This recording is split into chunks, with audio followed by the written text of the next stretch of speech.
The bandwidth for this episode of the Power Factor Show is brought to you by the Firearms Radio Network. FIREARMSradio.tv. Sponsored by Taylor Freelance, Rainier Ballistics, Hodgdon Powders, and JPL Precision.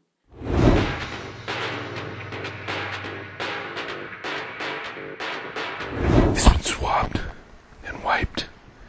Everything is clean. Beautiful. So it slides perfectly. Nice. Everything cleaned. Oiled. So that you're accurate. Hey, Power Factor fans, I'm Rick. A couple episodes back, I was talking about how I'd done some work on my Garand with the gifts I got from Santa at Christmas, and I just want to do a kind of a little follow-up on the results of my endeavors. And what I had done is done some relieving on this rear handguard, and the object was to remove any rubbing on the op rod, and also to try to get the barrel, this rear barrel band clipped onto the handguard. And what I was using as a little guide to see if I had any clearance or not was just these little paper announcements that come in magazines asking for subscriptions. And so if I just insert it here between the receiver and the handguard, it fits in there, so I'm not getting contact here between the handguard and the barrel, which was one of the things I was trying to do. And then here between the op rod and the handguard on the top, it's close, but I've still got clearance in there, and so that, the paper does fit in there. And so that was, this is kind of unmanageable. That was one of the objectives, was to get that clearance in there. And then I've also got the clearance below the op rod, so that seems to have taken care of those issues there. And then I've also tried to get a small gap between the handguard and the stock, and we've got that here. And let's see, on the other side, runs down there. Little bit of a tight spot right there. So that's not as good as it could be. But then I'm not going to take it off again. We've got a little clearance here. Still kind of tight on this side. But taking it off is such a hassle that as long as I don't have any functional issues, I'm probably not going to mess with it again. One of the other things Private Pyle mentioned when he was talking about how beautiful his rifle was is that it was oiled. And one of the things about the M1 is that all of the recommendations that come, as far as I'm concerned, from reputable sources recommend grease. And it's kind of interesting because there are people who say, I've been using CLP on my Garand for years and I've never had any issues with it. But the interesting thing about the recommendation of using grease as the lube is that if you look at the old military specifications from the 30s and 40s, the only testing that they seem to require the lubricant to pass is a water wash-off test. There's no specifications about how slippery it is or how, it prevents friction. It only seems to be related to the tenacity with which the grease sticks to the gun in a heavy rain. And apparently the idea was that the gun needed to be lubed. It absolutely has to be lubed to function. And so the requirement that you use grease is so that there is lube on the gun under all conditions. But apparently under ideal conditions, maybe you can get away with using oil. I feel white temp fate, oil and grease aren't so expensive, that I have to worry about it. So for the first time, I've decided to enter the 21st century, and I use Mobil 1 synthetic bearing grease as the lube. The gun appeared to have an axle grease, kind of the lithium style brown axle or bearing greases that you find on cars. And since I had the whole thing apart anyway, I stripped all the lube all off of everything, the spring, which was nasty, and replaced it with this Mobil 1 grease, which is kind of cool. One of the set of instructions I saw about how much to use, because the stuff is bright red, they said apply it thin enough so that you can't see that it's red. Make sure it's on there, but if you see that it's red, it's thick enough that you can see that it's red, that's probably too much. And I've never been one to use too little lube. But there's so many different little points inside the mechanism that need to be lubed that I had, you know, toothpicks and Q-tips and stuff when I was in there doing my lubing, and it does sound pretty good. You don't want to hear the spring going boing, boing, boing inside the op rod. If you can hear the spring, that's not enough lube. So anyway, so I've got my handguard on here.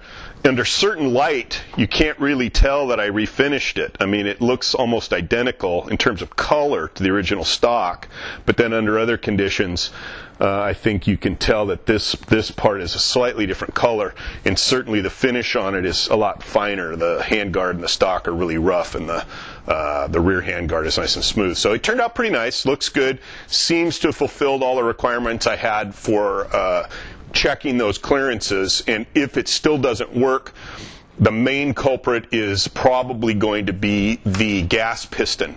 The M1 is a gas-operated rifle, and the op rod runs from the bolt handle along the side of the rifle, and then it turns into a tubular piece that actually has the operating spring in it, and then the tube runs up here into the gas cylinder, and there's the gas is tapped off the barrel right about here. So this is a very long, complex, fabricated piece acting as the op rod, and it's got a stainless steel piston on the end of it. And I think that the piston is a little bit undersized and out of round. And I don't know if that's causing the problem, but that's why I wanted to eliminate the handguard. I thought if it's just the problem is that it's rubbing on the handguard, I can handle that myself, but I certainly can't handle attaching a new gas piston to the op rod. So we'll get it out to the range, test it, and if it runs, awesome, I'll report back. And if it doesn't, like I said, I'll send it back to Springfield Armory.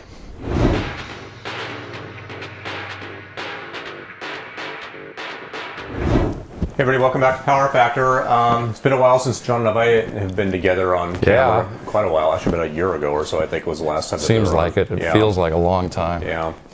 So, John, over the summer you got yourself a new toy, as we'll call it. Actually, yeah, you have not replaced the 692, which you have, and I don't know if we've talked before about that. Well, yeah, we did talk about the 692, right? Because we did the review, kind of compared everything. Right. Yeah. But since then, you kind of you've gone downtown, so to speak, and get yourself a new shotgun.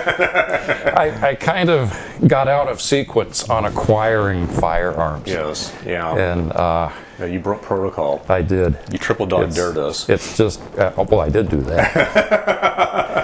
But yeah, at the club where I shoot a lot, there's, I want to say, 3 guys that are into Blasers. And each of them have more than one blazer. Mm-hmm. And each of them have recently, November through Christmas, have picked up a very high-end blazer. Yes, right. We'll just say they're in the $12,000 to $14,000 neighborhood. Figure, yeah. It's not the rain gun. Right. But they kept the other lower-cost guns to shoot in the rain. Mm-hmm.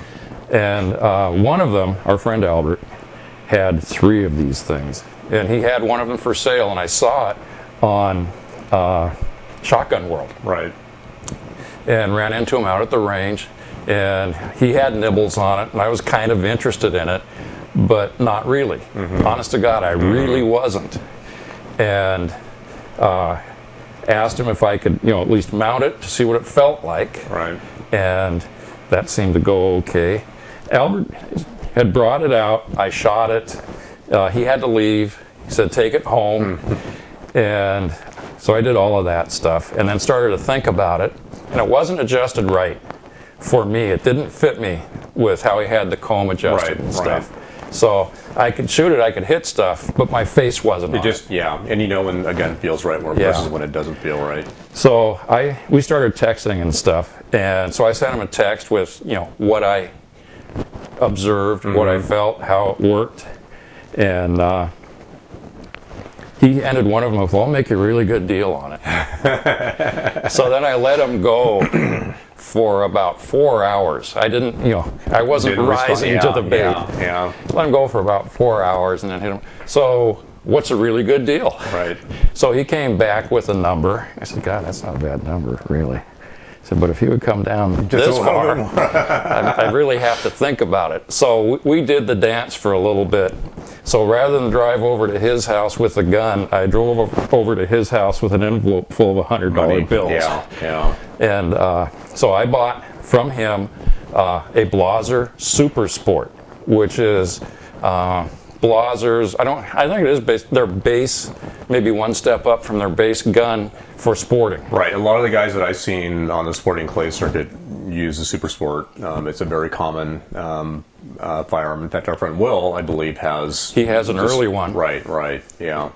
In fact, when I was looking at getting the 682 at that time frame, I thought, well, because I talked to Will, and he was like, oh yeah, I'm shooting the F3, and so I thought, well, let's see what they cost. And then when I saw what they cost, it's like, no, we're not going. No.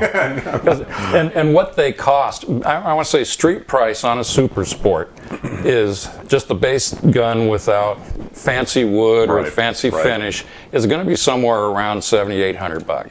Yeah. And they just go up from there. Right. I didn't pay that. I didn't pay anywhere near that. Why don't you show us the, now that we've talked about it for a bit.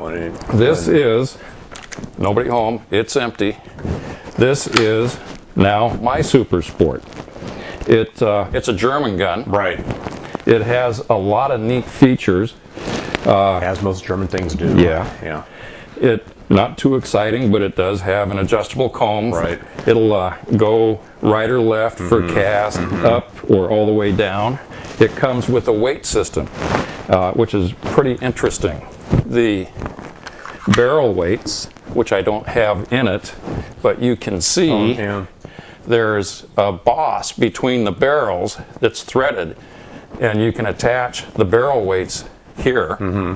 And God, I think there's 4 of them all together. I haven't really looked at them. It has stock weights in it too, and it's an interesting way that they did it because they're Germans.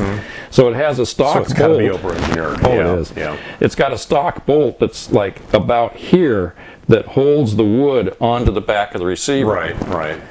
That bolt is hollow, and it's threaded. Okay. And there's another bolt that threads into it from the back. Right.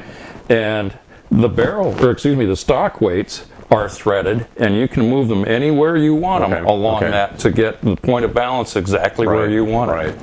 I think that with all the weights in it, it would get this real close to 9 pounds. Okay. There's no weights in it now, and that's it what I weighs say, is that considering you have no weight in the fore end, I presume you have no weight on the stock either. Okay. Because I wanted something I really like my 692. Right. And that is 8 pounds and 4 ounces. And this, without any of the weights in it, is 8.8. Okay. And yeah, I can work with that. That's okay. It's got an adjustable rib on it. There's an adjustment at the front so you can raise or lower the rib to get point of impact and get the sight picture that you want when you line the beads up. So this is probably considered a medium rib gun. It's not a high rib really, but it's not a low rib. I think they do call it a high rib. Do they? They do make, this is a Supersport. They make a sporting model also, which is a low rib gun. All right. But I think everything else on it is pretty much the same. So how much did it take for you to get used to shooting a gun with a high rib like that? Not at all. Really? Keep in mind, I shot a Guarini, Caesar Guarini, unsingle, 34-inch barrel really had a high with a rib about that tall 2 inches on it, and with a parallel stock, like this one is. The barrels, you can see there's no mid-rib. They're kind of, I don't know, I would say that they're undersized and then expand at the end for the chokes to go in. There's no chokes in this right now. A couple of neat things, more neat things about it is you can buy different gauge barrels for the receiver that will use the forearm wood and drop right onto the frame with no gunsmith fitting at all. And they weigh within about 1.5 ounces, 2 ounces of what a 12 gauge is. And our friend Albert has all 4. Actually, what he did is he put together a sub-gauge tube set. But Brian, on his gun, he doesn't have 410, but he's got 28 and 20 and 12. And those all balance and swing the same and weigh the same. Yeah, yeah. So that was cool. It is a striker fire gun. Right. It's not mechanical trigger. They're about, I think, 3.5 pounds crisp and work really good. So there's a couple of things that were interesting after I drove to his house and gave him the envelope. The first was I went out to shoot it, and I had all the ammo that I have loaded up and shot out of my Berettas, out of Sue's Berettas. Right. And went and chambered 2 rounds, went bang, bang, opened the gun up, and they were stuck in there. And they're still sitting there in the chamber. Yeah. And I found out, after talking to a couple of other users, that, oh yeah, you got to resize your hulls every time you shoot. So that was new for me. The other thing that it did, which was a little alarming, is it was piercing primers. Yeah.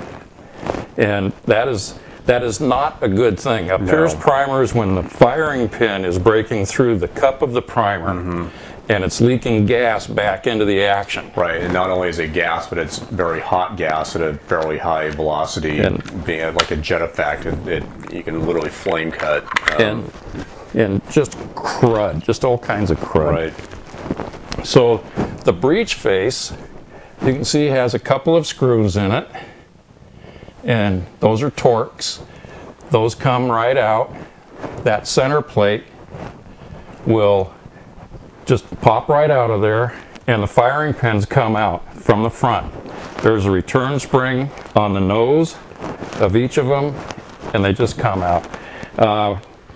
What I did is take them out, take a look at them, see how scarred up they were, what was going on, and they protruded very far. So are the firing pins? No, they aren't. So it'd be interesting if you can get the firing pins to protrude here, if it's possible. Because I think you had a picture that you showed me that before, or maybe just put one of the pictures up. But it's really, I mean, the size of those firing pins, and it's not nearly as bad now. Yeah, I mean, they're huge firing pins in terms of diameter. I was really alarmed when I saw the firing pins in those things. It's like, wow. You know, the shell is going to go off. Yeah, yeah.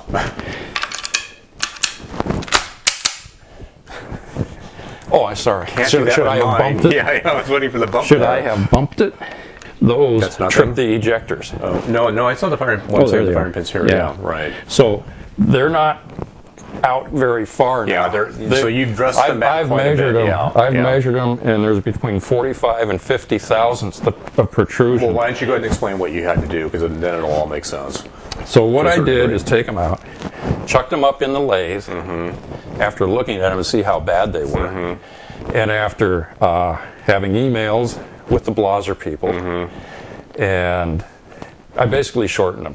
Chucked them up in the lathe, and just using a file to maintain the contour, cut them back a little bit, then polished them, and then shot it again. Right. However, their response to you about the primers were that if you were using American primers with a brass cup, or anything other than a steel cup, is what they were saying. Right. That it wouldn't do it. Right. However, you can go to Shotgun World, you can go to Trap Shooters, and the pictures they have of for sale ads where they show the breech face, blow them up and take a look. Just about every single one of those guns has firing pins all chewed up. Yeah. And they will pierce the primers.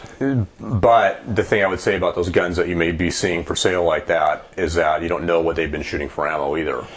Well, it's funny you should mention that too, because having nothing to do late at night, I started a thread on Shotgun World. Right.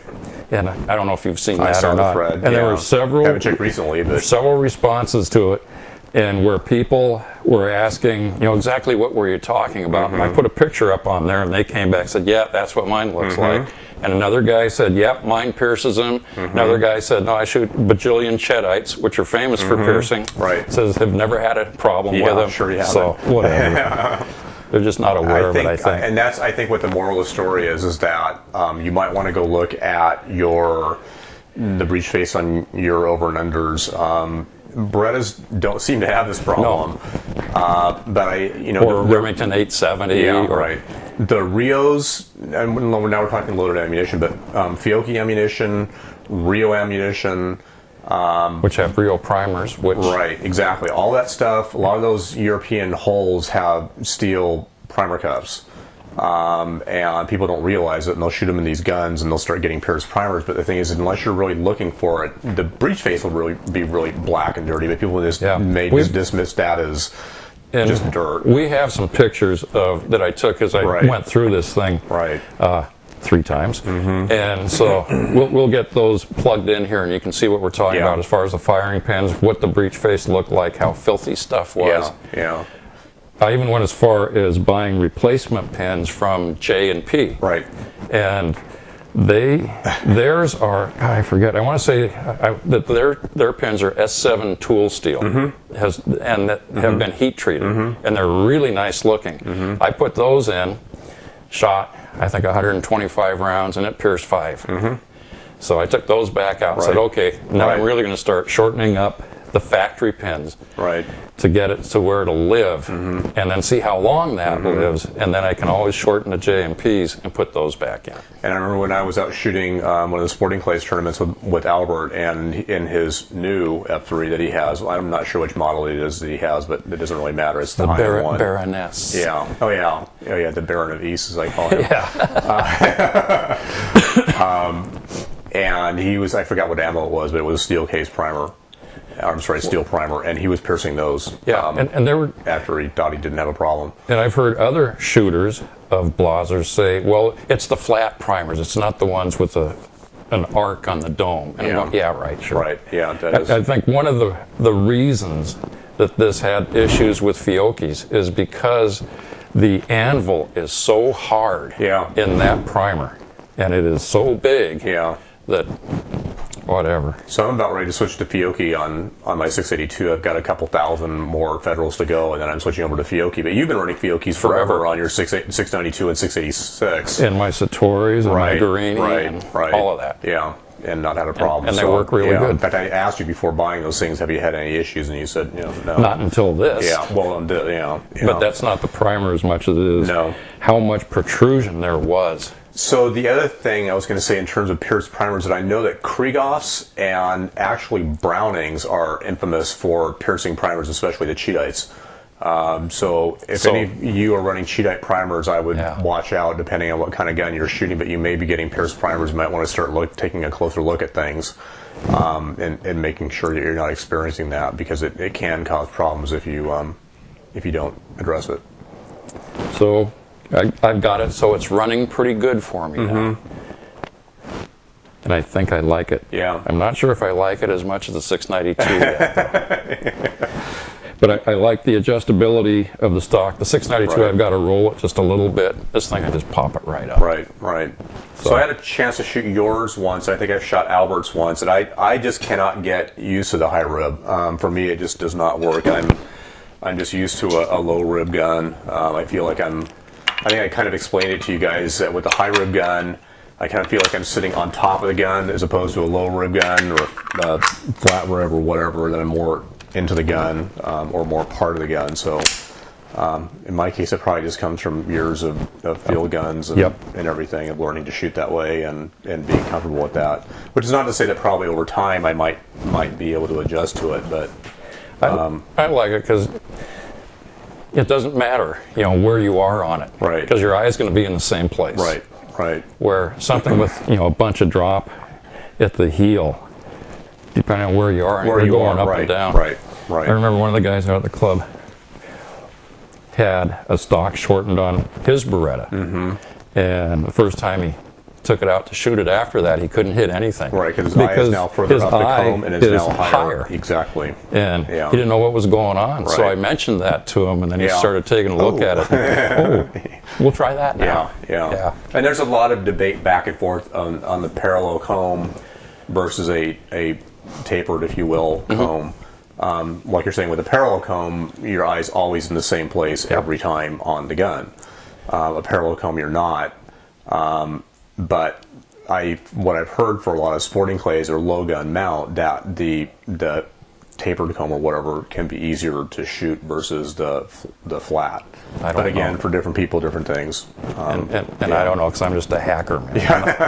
I'm not a competitor. Yeah, well, I'm just a funner. right. So, anyway, I guess that's my F3. Okay, we're good. Well, if you have any questions about John's F3 or about piercing primers or anything like that, go ahead and send us an email or contact us. You can get a hold of us at powerfactorshow@gmail.com. You can also get on Facebook and ask questions too, or you can hit the website powerfactorshow.com. I think that covers all the different points. So, or call me. I've got viewers calling me now. Yeah. You have people calling you now? Yes. Good. No, it's not. Well, yes, it is. At least they were able to figure out your phone number. Yeah. And, how to Well, get it's hold on of the you. website, so there you go. It is. Yeah. Okay. So thanks for tuning in, and we'll see you next time.